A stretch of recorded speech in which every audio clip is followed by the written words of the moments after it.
আসসালামু আলাইকুম সুপ্রিয় এইচএসসি 2025 ব্যাচের শিক্ষার্থীরা, আজকে আমি তোমাদের উৎপাদন ব্যবস্থাপনা প্রথম পত্রের ফাইনাল সাজেশন নিয়ে হাজির হয়েছি।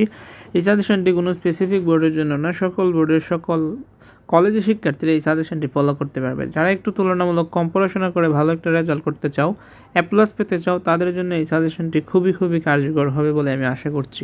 সো অনুরোধ থাকবে ভিডিওটি না টেনে পুরোটা দেখার জন্য, কারণ উৎপাদন ব্যবস্থাপনা প্রথম পত্রের আজকে সৃজনশীল, বহু নির্বাচনী, কীভাবে কী পড়তে হবে, কোন সিস্টেমে পড়তে হবে, সমস্ত কিছু নিয়ে বিস্তারিত কথা বলবো। সো দেরি না করে শুরু করা যাক। সো প্রথমে তোমাদের মানবন্টন পাস মার্ক নিয়ে একটু কথা বলি। এখানে তোমাদের সৃজনশীল পার্টে 70 মার্ক রয়েছে, এখানে পাস মার্ক হচ্ছে 23, বহু নির্বাচনীতে 30 মার্ক রয়েছে, পাস মার্ক হচ্ছে 10। সো টোটাল মার্কের 1/3 বা 1/3 মার্ক যদি তুমি পাও, তাহলে বলা যায় তুমি পাস করতে পারবা। এখানে সৃজনশীল আমাদের অপরচুনিটি রয়েছে 11টি প্রশ্ন থেকে 60টি প্রশ্ন দিতে হবে, আবার বহু নির্বাচনীতে 30টি থেকে 30টি প্রশ্নই আমাদেরকে দিতে হবে। সো সৃজনশীলে যদি আমাদের বাকি 4টা কমন নাও পড়ে তাইলে সমস্যা নাই, পড়লে সমস্যা নেই, কারণ আমরা 60টার বেশি দিতে পারবো না। 60টার সব প্রশ্ন যদি কমন পড়ে 70 আমাদের থাকবে। সো প্রথমে সৃজনশীল সাজেশনটা দেখবো, তারপর MCQ পার্টটা নিয়ে কথা বলবো। সো তোমরা জানো ইতিমধ্যে যে তোমাদের এইচএসসি 25 ব্যাচের সংক্ষিপ্ত সিলেবাসে পরীক্ষা হবে। গত 2 বছর 23 এবং 24 সালের পরীক্ষার্থীরা যে সিলেবাসে পরীক্ষা দিয়েছিল, তোমাদেরকেও সেম সিলেবাসটা দেওয়া হয়েছে। সো যারা এখনও সিলেবাস দেখো না, তাদেরকে বলবো আমার এই চ্যানেলে সিলেবাস সম্পর্কিত বিস্তারিত ভিডিও দেওয়া আছে, ওই ভিডিও যদি তুমি দেখে আসো তাহলে তোমার জন্য অনেক ভালো হবে। সো চাইলে দেখতে পারো। সো সংক্ষিপ্ত সিলেবাস অনুসারে তোমাদের এই কয়েকটা চ্যাপ্টার রয়েছে, 1, 2, 5, 6, 7। সো 5টা চ্যাপ্টার, এখান থেকে তুমি যদি 2টা বা 3টা চ্যাপ্টার পড়ো তাহলে সৃজনশীলের জন্য এনাফ। 7টা সবগুলো চ্যাপ্টার পড়তে পারলে ভালো, বাট তাও যদি একটু শর্ট চাও, সৃজনশীলের জন্য 2-3টা পড়লেই এনাফ। কোন 2-3টা তোমরা একটু লক্ষ্য করলে দেখতে পারতেছো যে আমি 2টা চ্যাপ্টারের পাশে 3 স্টার এবং একটা চ্যাপ্টারের পাশে 2 স্টার দিয়েছি, এবং বাকি 2টা চ্যাপ্টারের পাশে কোনো স্টাডি দেই নাই।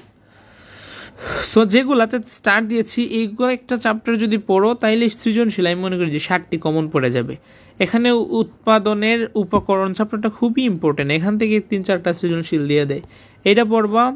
মান ব্যবস্থাপনা খুবই ইম্পর্টেন্ট, এখান থেকেও 3-4টা দিয়ে দেয়। তো ওভারঅল এই 2টা চ্যাপ্টার থেকে আমি মনে করি যে অলমোস্ট 60টা সিকি কমন পড়ে যায়। 60টা না পড়লে 6টা তো পড়বেই, 6-7টা। তাও তুমি চাইলে উৎপাদন ব্যবস্থাপনাটাও পড়ে যেতে পারো। তাইলে এই 3টা চ্যাপ্টার পড়লে 2, 5 এবং 7টা সৃজনশীল 100% কমন, 7টার বেশিও সৃজনশীল কমন পড়তে পারে কিংবা পড়বে।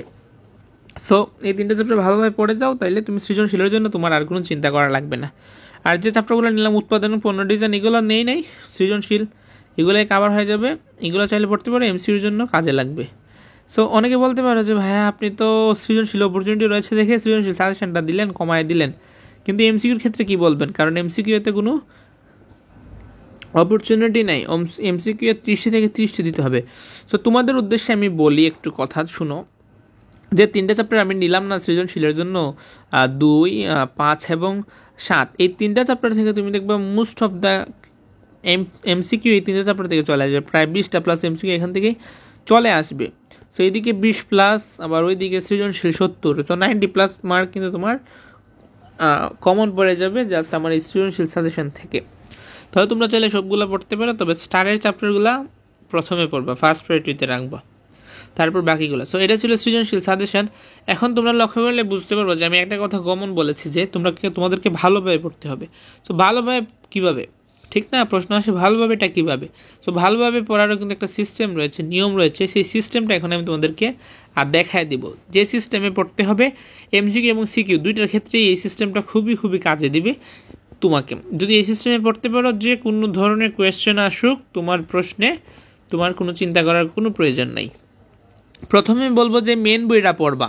উৎপাদন ব্যবস্থা প্রথম পত্রের মেন বইটা তোমাকে পড়তে হবে। মেন বইয়ের শুরুর দিকে বলবো যে A to Z, অর্থাৎ ফার্স্ট অফ অল তোমাকে A to Z অন্তত একবার হলেও রিডিং দিতে হবে। তারপর গাইড পড়বা, সাপ্লিমেন্ট পড়বা, বিগত সালের বোর্ড প্রশ্ন সলভ করবা।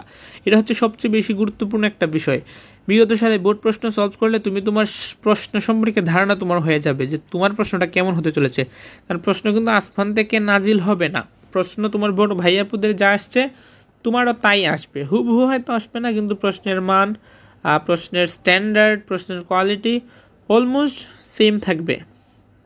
সো তোমাকে বিগত সালের বোর্ড প্রশ্নটা সলভ করতে হবে। প্রথমে মেন বই পড়বা, দেন গাইডে বিগত সালের প্রশ্ন পেয়ে যাবা, ওইগুলো সলভ করবা। আরেকটা জিনিস বলি, বিগত সালের বোর্ড প্রশ্ন যখন তুমি সলভ করবা তুমি লক্ষ্য করবা যে কোনো একটা চ্যাপ্টারের 1-2টা বা কয়েকটা টপিক থেকে কোয়েশ্চেন বেশি আসে, যে কয়েকটা টপিক থেকে কোয়েশ্চেন বেশি আসে ওই টপিকগুলো তুমি কী করবা, মেন বইয়ে দাগায় ফেলবা। কীভাবে, আমি যদি স্টার দিলাম এইভাবে দাগাইতে পারো, কিংবা ভেরি ভেরি ইম্পর্টেন্ট VVI এইভাবে দিও দাগাইতে পারো। যখন তুমি মেন বইটা পড়বা, স্টারগুলো দেখবা, এই চিহ্নগুলো দেখবা, তখন ওই টপিকের প্রতি তোমার ফোকাসটা যাবে এবং ফোকাস গিয়ে তুমি পড়বা এবং তখন তোমার কাজেও দিবে পড়াটা।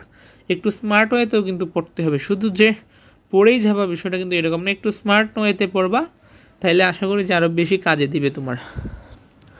সো বিগত সালে বোর্ড প্রশ্ন সলভ করবা, এখানে আমি 18 থেকে 24 বিগত 7 বছরের সকল বোর্ড সলভ করার কথা বলবো। তাও যদি মনে করে যে না ভাইয়া বেশি প্যারা হয়ে যায়, তাহলে বলবো অন্তত 20 থেকে 24 বিগত 5 বছরের সকল বোর্ড সলভ করবা।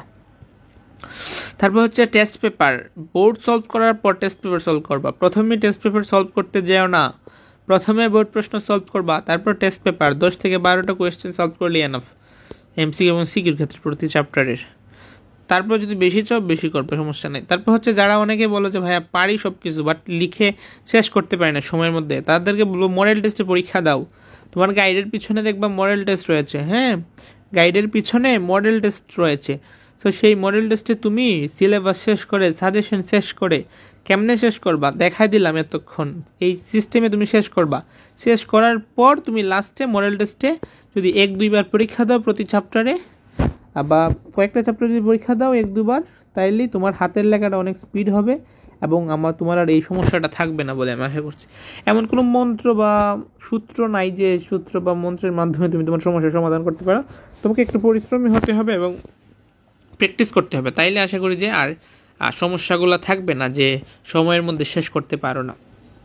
সো যে সিস্টেমটা আমি তোমাদেরকে শিখাই দিলাম, দেখাই দিলাম, এই সিস্টেমে আমার সাজেশনটা ফলো করো। আমি আশা করছি 90% প্লাস কমন তুমি অবশ্যই পাবা ইনশাল্লাহ। বেশি পড়তে পারলে তো আরও বেশি ভালো। সো ভিডিওটি তোমার ফ্রেন্ডসদের কাছে বেশি বেশি শেয়ার করে দিবা যেন তারা থেকে উপকৃত হতে পারে। আর আমাদের এই চ্যানেল যদি নতুন হয় দেখে বলবো অবশ্যই চ্যানেলটি সাবস্ক্রাইব করে রাখবা, কারণ পরবর্তী সমস্ত এডুকেশন রিলেটেড আপডেট ইনফরমেশন সমস্ত কিছু আমি তোমাদেরকে প্রোভাইড করে থাকবো ইনশাল্লাহ। সো আজকের মতো এই পর্যন্ত, দেখা হচ্ছে অন্য একটি ভিডিওতে। সে পর্যন্ত সবাই ভালো থাকো, সুস্থ থাকো, আর কমেন্ট করে জানাবা যে পরবর্তীতে কোন বিষয়ের সাজেশন বা কোন ধরনের ভিডিও চাও। আল্লাহ হাফেজ।